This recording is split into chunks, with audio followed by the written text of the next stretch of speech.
King Aegeus ruled Athens with wisdom and strength, yet his heart ached with a profound sadness. He yearned for an heir, a son to inherit his throne and continue his legacy. But the fates seemed cruel, denying him the joy of fatherhood. Years turned into decades, and Aegeus's hope began to dwindle.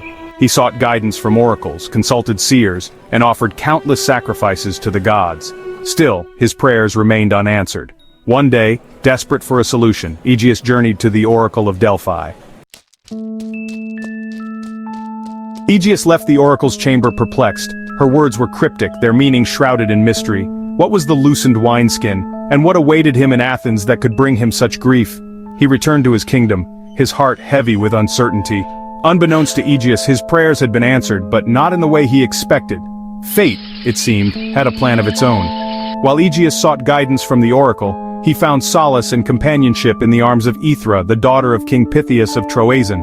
Aethra, a woman of remarkable beauty and intelligence, brought a ray of light into Aegeus's life. Their connection was deep, and soon, Aethra found herself carrying Aegeus's child. However, their happiness was tinged with sadness, for Aegeus knew he had to return to Athens. Before leaving Troezen, Aegeus led Aethra to a massive rock, its surface worn smooth by time and weather. He knelt, and with Herculean strength heaved the colossal stone, revealing a hidden cavity beneath. Inside he placed his sword and sandals, symbols of his lineage and power. "My love," Aegeus said, his voice thick with emotion, "if our child is a son, when he comes of age, tell him to move this stone and retrieve what lies beneath. These will be the signs that reveal his true parentage. Then send him to me in Athens." And so, Aegeus returned to Athens, leaving Aethra to raise their child alone. In time, Aethra gave birth to a son, a boy of extraordinary strength and spirit. They named him Theseus. Theseus grew up in Troezen, unaware of his true father or the destiny that awaited him. His grandfather, King Pythias, a wise and just ruler, became the boy's mentor and guide. Pythias saw in Theseus the spark of greatness and nurtured his talents with care. Theseus excelled in all his endeavors. He was strong and agile, a skilled wrestler and swordsman. But more than his physical prowess, it was his courage, his unwavering sense of justice, and his compassionate heart that set him apart. Even at a young age, Theseus displayed all the qualities of a true hero. Stories of Theseus's bravery and kindness spread throughout the land. He was admired by all who knew him, a beacon of hope in a world often shrouded in darkness. On Theseus's 16th birthday, Aethra led him to the massive rock where Aegeus had hidden his sword and sandals. She recounted the story of his birth and revealed the identity of his father. "My son," she said, her voice trembling with emotion, "you are destined for great things. Your father, King Aegeus of Athens, awaits you, but the journey will be fraught with peril. Are you ready to claim your birthright?" Theseus listened intently, his heart pounding with a mixture of excitement and trepidation. He had always known he was different, that a greater purpose awaited him. Now, he understood. Without hesitation, he approached the colossal stone. Gripping its rough surface, he summoned all his strength and heaved.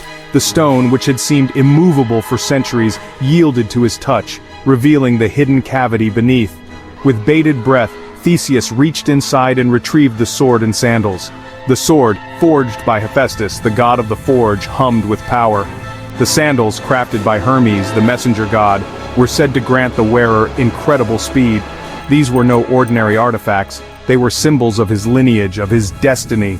From that moment on, Theseus was a changed man. He was no longer just a prince of Troezen. He was the son of Aegeus, heir to the throne of Athens, and he would not rest until he claimed his birthright. Section 5. The Road Less Traveled. The journey from Troezen to Athens was long and perilous, fraught with danger at every turn. Bandits and monstrous creatures roamed the land, preying on unsuspecting travelers. Many had attempted the journey and perished, their bones left to bleach in the sun. Theseus, however, refused to take the safer but longer sea route. He was eager to prove his worth, to face the challenges that awaited him head-on. He would travel by land, following the same treacherous path his father had taken years before. Aethra and Pythias pleaded with Theseus to reconsider, to choose the safer path. But Theseus was resolute. He would honor his father's legacy by facing the dangers head-on.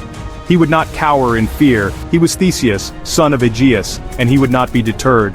And so, Armed with his father's sword and sandals, and with the blessings of his mother and grandfather, Theseus set out on his journey. He was accompanied by a small band of loyal companions, young men eager to prove their mettle alongside the legendary hero. Their journey took them through dense forests, across treacherous mountains, and into the heart of darkness. They faced many dangers along the way, but Theseus's courage and strength never wavered. He fought with the fury of a lion, protecting his companions and vanquishing all who dared to stand in his path.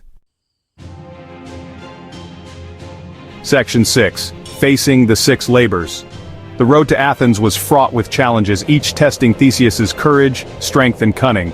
These weren't mere obstacles, they were trials designed by the fates to test the young hero's mettle. Theseus would face 6 of these trials, each more daunting than the last, each pushing him to his very limits. His first challenge came in the form of Periphetes, the club-bearer, a giant of a man who terrorized travelers on the road to Epidaurus. Periphetes, wielding a massive club forged of bronze, challenged Theseus. Theseus, wielding his father's sword, met the giant's fury with calculated calm. He dodged the club's deadly arc and with a swift, precise strike disarmed the giant. Theseus, in a display of poetic justice, then used the giant's own club to defeat him, ridding the world of his terror. Next came Sinis, the pine-bender, a monstrous brigand who tied his victims to 2 bent pine trees, and then released them, tearing them apart. Theseus, horrified by this cruelty, challenged Sinis. A fierce battle ensued, Theseus's agility against Sinis's brute force. With a cunning maneuver, Theseus outwitted Sinis, subjecting him to the same gruesome fate he inflicted upon others. The challenges continued. Siren, who forced travelers to wash his feet before kicking them off a cliff, met his end at the hands of Theseus. Procrustes, the infamous stretcher who stretched or chopped off the limbs of his victims to fit his iron bed, found himself fitted to his own cruel contraption. Section 7. The Minotaur awaits. Word of Theseus's exploits spread like wildfire, reaching Athens long before he did. King Aegeus heard tales of a young hero who vanquished monsters and delivered justice. He saw in Theseus a glimmer of hope, a solution to the tribute he paid to Minos. Theseus, after enduring hardship, finally arrived in Athens. He was a young man hardened by trials, his spirit forged in adversity. He carried himself with quiet confidence, commanding respect. King Aegeus greeted Theseus cautiously, unaware of his true identity. The Minotaur, a monstrous creature, was hidden deep within the labyrinth. Athens had to send 7 young men and women yearly to Crete as sacrifices. Theseus, filled with justice, volunteered to end this horrific practice. Section 8. A hero's journey continues.